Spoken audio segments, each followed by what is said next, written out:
running Yes, in this primary election. yes. I'm Okay. running for state assembly to represent this district, east side of Manhattan. Okay. What made you decide to run? Well, I've worked for many years working with refugees around the world, and so I've really seen when systems fail. So part of the reason is I really believe in propping up our system. I believe in our democracy here in New York and in the United States, and so I want to be part of it.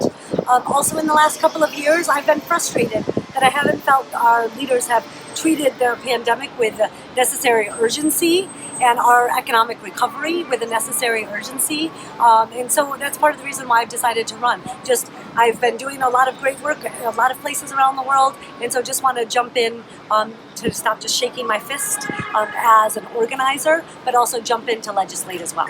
Talk to me about how you will go about fixing some of the issues that you just mentioned. Well, there's a lot that we need to do here in New York right now.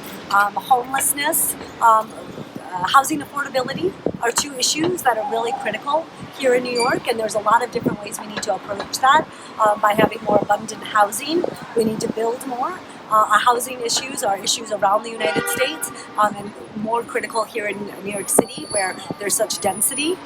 We also need to make sure that we are looking at creative solutions in terms of supportive housing, transferring housing and hotels for housing for affordable housing for people across the city. So you're talking about some of the things that Governor Hochul and Mayor Adams are currently, they just signed into law to transfer some of the hotels that currently are not being used into housing for homeless people. And like there are people that during the pandemic, especially in Manhattan, that were not happy about having homeless people living next door to them. And is a huge issue in Manhattan, and there are people that say move those people away, put them somewhere like in Rikers Island, in an area far, I'm not saying right, in an area far away from everyone. And people are being blamed for the crimes in the city. So what is your view about that? Well, I mean, all of us, we are all neighbors here in New York. And so all of us have a shared responsibility to be part of the solutions for New York in terms of making sure we can house our neighbors. So just saying this is somebody else's problem, that's not the way we can be handling things here in New York. We need to make sure that we look at housing as a human right. We look at housing solutions in all the neighborhoods of New York. And so you talked about the Housing Our Neighbors legislation that is to transfer hotels into housing. That's a great solution. That is to help people to get into homes. What you were talking about earlier is actually just temporary shelters and hotels, but there's actually a more permanent solution in terms of actually transferring hotels into single occupancy housing and residence for folks. And so what we really want to do is create more stability rather than just a constant turnaround of people in a shelter system. But how do we create stability? That's by coming up with more permanent housing solutions and also supportive housing to really be able to address some of the mental health issues and other health concerns that people have. So what we really need to be thinking about is stability.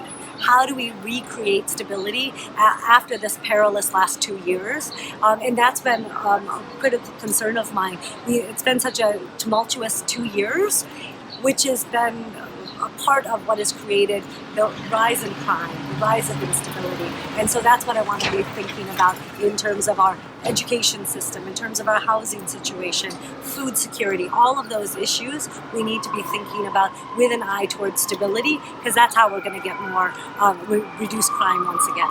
Okay. I guess my other question to you, as a woman running, Yes. As you said in your brochure, you will become the first elected woman in the district. Yep. We've had so many firsts recently in the federal government, in New York also. There seems to be an attack currently now on women with the recent ruling from the Supreme Court. Yes. You are endorsed by Planned Parenthood. Yes. So talk to me about how you will work with the state, local, and even federal to protect the rights of women. And we're not just talking about reproductive rights. There are so many other rights that are involved. So how will you work to ensure that women's rights continue to be protected in the city? Yeah, it's a great question, and the ruling from the Supreme Court the other day overturning Roe is of great concern in terms of what it says about women's place in our society. And that's why here in New York, there's a couple of things that we can do. A, we can shore up our ability to protect our reproductive rights in New York, but that's just part of it. Also, there's the Equal Rights Amendment, the Inclusive Equal Rights Amendment that is being discussed in our state legislature by Assemblymember Rebecca Seawright, which we're actually right in her district here, and State Senator Liz Krueger, we're also in her district here, and that's the Equal Rights Amendment. That would provide some real standing here in New York for women to make sure that we have rights that are more foundational on which all of these other rights can then be built. And so the New York State Equal Rights Amendment would be a critical piece of that puzzle. Okay. Another question that you mentioned earlier that in our conversation before we started the interview, that you work in Africa. Yes. In Botswana. No, Burkina Faso. Oh, Burkina Faso. Yes. And what other countries? So I was a Peace Corps volunteer in the Central African Republic. Okay. And then from there I went to Burkina Faso. Again, as a Peace Corps volunteer, there were some political problems in Central African Republic that led me to Burkina Faso. I also did work with the International Rescue Committee in Cote d'Ivoire as well. And then I lived for 10 years in Kenya, working with the International Rescue Committee among some other organizations. And I worked extensively throughout East Africa. So I know a lot of East and West Africa from a lot of the different experiences I've had. Okay. New York is one of the largest as one of the largest population of immigrants, Yes. including African immigrants. What lessons have you learned from your experience living in Africa, in those countries in Africa, that you will bring to the forefront if you are elected?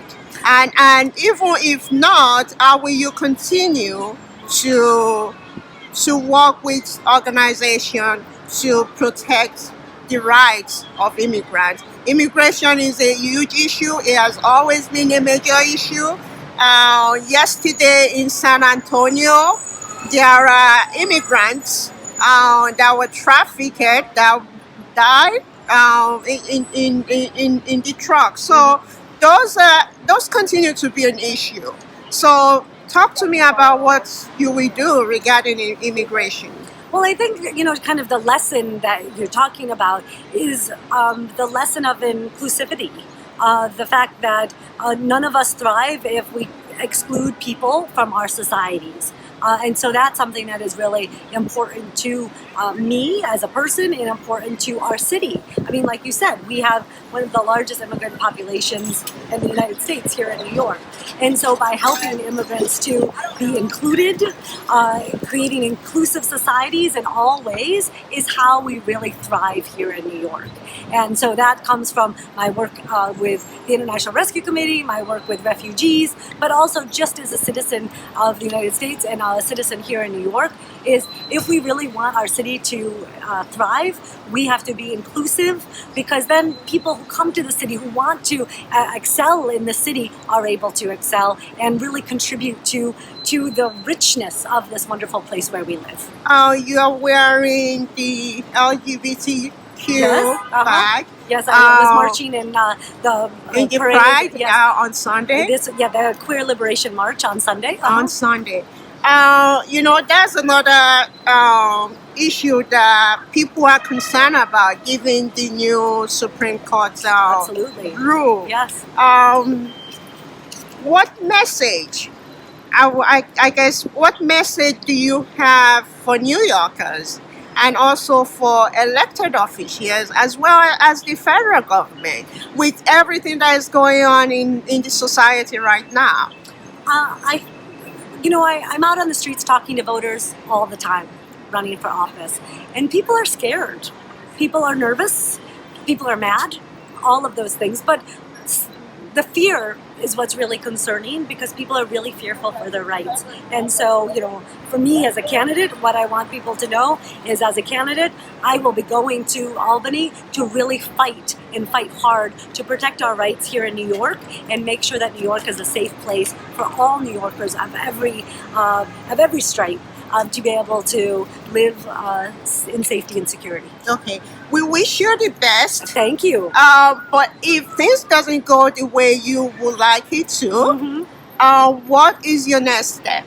Well, I will continue to be a community organizer. I've been a community organizer in New York for the last number of years, really fighting for more accountable governance up in our state government, up in Albany, and really trying to hold our government to account. So I will absolutely continue on that quest to make sure to hold our elected officials their feet to the fire so that we can make sure that our systems, our government really serves the people. So that's one, and then continue in my global refugee work that I've been doing for the last number of years. I am very committed to making sure that refugees truly are welcome around the world, and that will be something that I will continue to do if this doesn't work out. Okay. Thank you so much again. We wish you the very best and good luck. Thank you so much. I Thank appreciate you. that.